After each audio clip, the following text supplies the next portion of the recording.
যে নির্বাচন করবে না ওটা তো আমরা জানি, তার ওনার ব্যক্তিগত ইচ্ছা। এখন কে নির্বাচন করবে কে নির্বাচন করবে না, সে কী জন্য করবে না, কেন করবে না, এটা তার যার ব্যক্তিগত। এটা ব্যতীত তো আমাদের তো বলার মতো কোনো কিছু নেই। এখন নিরাপত্তা তো একটা বড় ধরনের শব্দ। তা আপনারাও আজকে সবাই তো এখানে আসছেন, আবার আপনারাও তো বলতে পারতেন যে আমি ওর নিরাপত্তার সংকট আছে, আমরা কেউ আসবো না।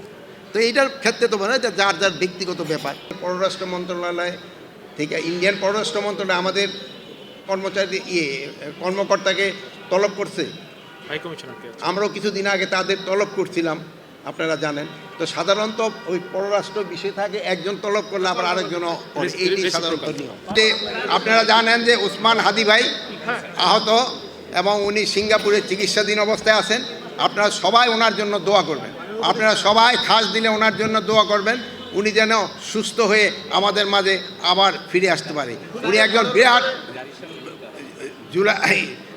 জুলাই যোদ্ধা এবং ওনার একটা দেশের জন্য ওনার একটা বড় ধরনের ওনার একটা কন্ট্রিবিউশন রয়ে গেছে।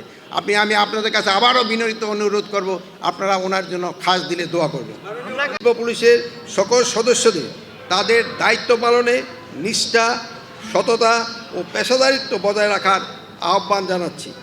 আপনাদের সকলের সহযোগিতায় একটি নিরাপদ, শান্তিপূর্ণ ও সমৃদ্ধ বাংলাদেশ গড়ে উঠবে, এই প্রত্যাশায় আজকের বক্তব্য শেষ করছি। আল্লাহ হাফেজ।